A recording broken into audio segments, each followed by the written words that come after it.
Leitura Bíblica Anual 2022, dia 93, 20 de abril, quarta-feira. Gênesis capítulo 19. Ao anoitecer, os dois anjos chegaram a Sodoma. Ló estava sentado junto ao portão da cidade. Quando viu os anjos, levantou-se e, indo ao encontro deles, prostrou-se com o rosto em terra e lhes disse: Por favor, meus senhores, venham para a casa deste servo de vocês. Poderão passar a noite, lavar os pés, levantar-se de madrugada e seguir o seu caminho. Mas eles responderam: Não, passaremos a noite na praça. Ló insistiu tanto que eles foram e entraram na casa dele. Deu-lhes um banquete, fez assar uns pães sem fermento e eles comeram. Mas, antes que eles se deitassem, os homens daquela cidade cercaram a casa. Eram os homens de Sodoma, tanto os moços como os velhos. Sim, todo o povo, de todos os lados. E chamaram Ló e lhe disseram: Onde estão os homens que à noitinha entraram na sua casa? Traga-os aqui fora para que abusemos deles. Então Ló foi até a porta, fechou-o atrás de si e lhes disse: Meus irmãos, peço-lhes que não cometam essa maldade. Olhem aqui, tenho 2 filhas virgens e vou trazê-las para vocês. Façam com elas o que quiserem, porém não façam nada a estes homens, porque se acham sob a proteção do meu teto. Eles, porém, disseram: Saia daí, e acrescentaram: Ele é estrangeiro, veio morar entre nós e pretende ser juiz em tudo? Vamos fazer com você pior do que com eles. E atiraram-se contra o homem, contra Ló, e se aproximaram para arrombar a porta. Porém os homens, estendendo a mão, puxaram Ló para dentro e fecharam a porta, e feriram de cegueira os que estavam do lado de fora, desde o menor até o maior, de modo que se cansaram à procura da porta. Então os homens disseram a Ló: Você tem aqui mais alguém dos seus? Genro, filhos, filhas, todos quantos você tem na cidade, faça-os sair daqui, pois vamos destruir este lugar, porque o seu clamor tem aumentado, chegando até a presença do Senhor, e o Senhor nos enviou a destruí-lo. Então Ló saiu e foi falar com seus genros, os que estavam para casar com as suas filhas. Ele disse: Levantem-se e saiam deste lugar, porque o Senhor vai destruir a cidade. Mas eles pensaram que Ló estava brincando. Ao amanhecer, os anjos apressaram Ló, dizendo: Levante-se, pegue a sua mulher e as suas 2 filhas, que aqui se encontram, e saia daqui, para que você não morra quando a cidade for castigada. Como, porém, ele se demorasse, aqueles homens o pegaram pela mão, a ele, a sua mulher e as 2 filhas, sendo-lhe o Senhor misericordioso, e o tiraram e o puseram fora da cidade. Havendo-os levado para fora, um deles disse: Corra para sair daqui com vida. Não olhe para trás, nem pare em toda a campina. Fuja para o monte, para que você não morra. Mas Ló disse a eles: Assim não, meu senhor. Eis que o teu servo encontrou favor diante dos teus olhos, e engrandeceste a tua misericórdia para comigo, salvando minha vida.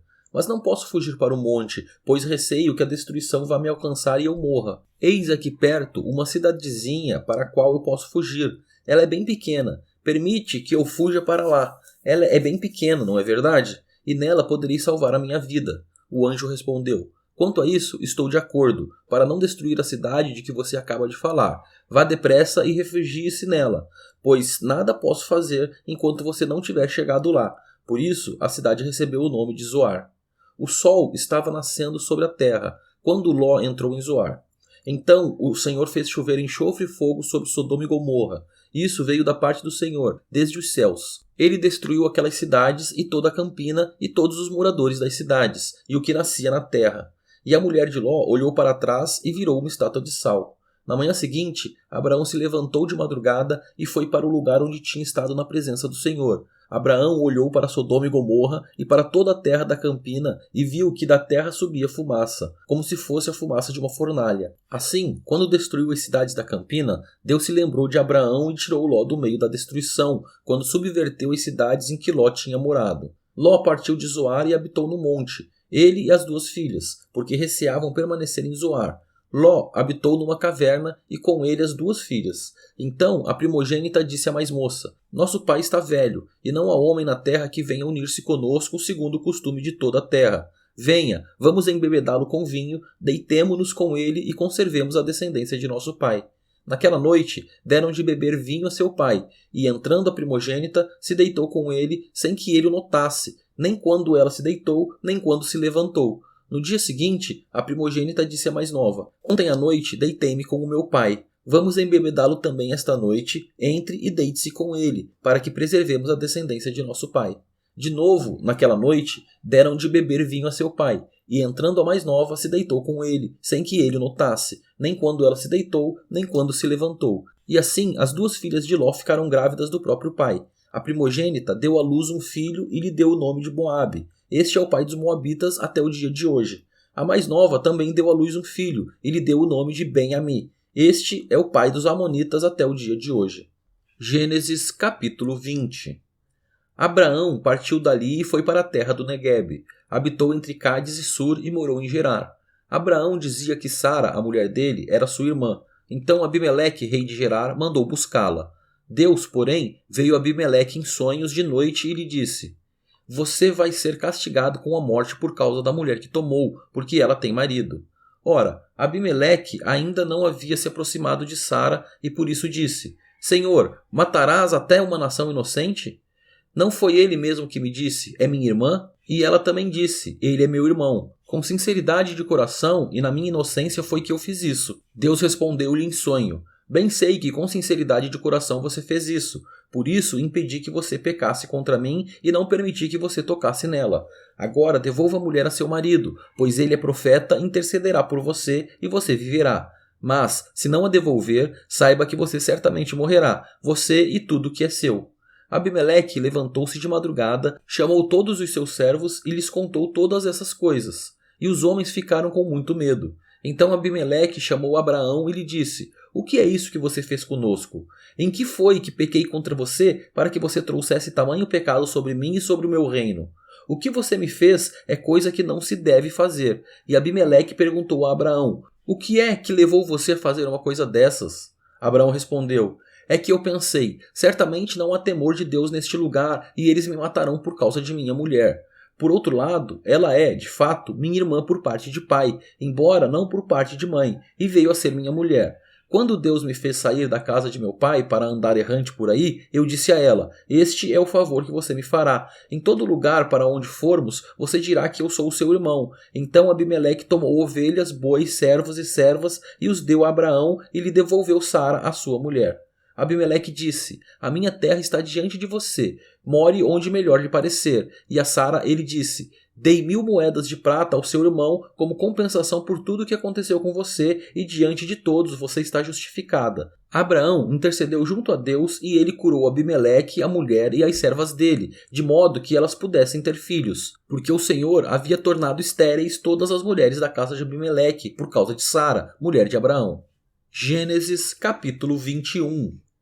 O Senhor visitou Sara, como tinha dito, e cumpriu o que lhe havia prometido. Sara ficou grávida e deu à luz um filho a Abraão na sua velhice, no tempo determinado, de que Deus lhe havia falado. Ao filho que lhe nasceu, que Sara lhe dera à luz, Abraão deu o nome de Isaque.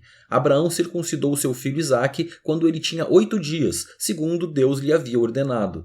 Abraão tinha 100 anos quando lhe nasceu Isaque, seu filho, e Sara disse: Deus me deu motivo de riso, e todo aquele que ouvir isso vai rir comigo. E acrescentou: Quem diria a Abraão que Sara ainda amamentaria um filho? Pois na sua velhice lhe dei um filho. Isaque cresceu e foi desmamado. Nesse dia em que o menino foi desmamado, Abraão deu um grande banquete. Sara viu que o filho que Agar, a egípcia, teve com Abraão estava zombando de Isaque. Então Sara disse a Abraão: Mande embora essa escrava e o filho dela, porque o filho dessa escrava não será herdeiro com o meu filho Isaque. Abraão ficou muito incomodado com isso, por causa de seu filho. Mas Deus disse a Abraão: Não fique incomodado por causa do menino e por causa da escrava. Faça tudo o que Sara disser, porque por meio de Isaque será chamada a sua descendência. Mas também do filho da escrava farei uma grande nação, porque ele é seu descendente. Na manhã seguinte, Abraão levantou-se de madrugada, pegou pão e um odre de água, pôs tudo sobre as costas de Agar, deu-lhe o menino e a despediu. Ela saiu andando sem rumo pelo deserto de Berseba. Quando acabou a água que havia no odre, Agar colocou o menino debaixo de um dos arbustos. E afastando-se, foi sentar-se em frente, à distância de um tiro de arco, porque dizia: Assim não verei o menino morrer. E sentando-se em frente dele, levantou a voz e chorou. Deus, porém, ouviu a voz do menino, e do céu o anjo de Deus chamou Agar e lhe disse: O que é que você tem, Agar? Não tenha medo, porque Deus ouviu a voz do menino aí onde ele está. Ponha-se em pé, levante o menino e segure-o pela mão, porque eu farei dele um grande povo. Então Deus lhe abriu os olhos e ela viu um poço de água. E indo até o poço, encheu o odre de água e deu de beber ao menino. Deus estava com o menino, que cresceu, morou no deserto e se tornou flecheiro. Ele morava no deserto de Parã, e a sua mãe o casou com uma mulher da terra do Egito. Por esse tempo, Abimeleque e Ficol, comandante do seu exército, disseram a Abraão: Deus está com você em tudo o que você faz. Portanto, aqui neste lugar, jure por Deus que você não enganará a mim, nem a meu filho, nem a meu neto, e que tratará a mim e a terra em que você tem morado com a mesma bondade com que eu tratei você. Abraão respondeu: Eu juro. Mas Abraão repreendeu Abimeleque por causa de um poço de água que os servos deste haviam tomado à força. Abimeleque disse: Não sei quem fez isso. Além do mais, você nunca me falou nada e eu não tinha ouvido nada a respeito, a não ser hoje. Então Abraão pegou ovelhas e bois e os deu a Abimeleque, e os dois fizeram uma aliança. Abraão pôs à parte 7 cordeiras do rebanho. Abimeleque perguntou a Abraão: Que significam as 7 cordeiras que você pôs à parte? Abraão respondeu: Você receberá das minhas mãos as 7 cordeiras, para que me sirvam de testemunho de que eu cavei este poço. Por isso, aquele lugar foi chamado de Berseba, porque ali os dois fizeram um juramento. Assim, fizeram aliança em Berseba. Depois, Abimeleque e Ficol, comandante do seu exército, voltaram para as terras dos filisteus. Abraão plantou uma tamargueira em Berseba e invocou ali o nome do Senhor, o Deus eterno. E por muito tempo, Abraão morou na terra dos filisteus.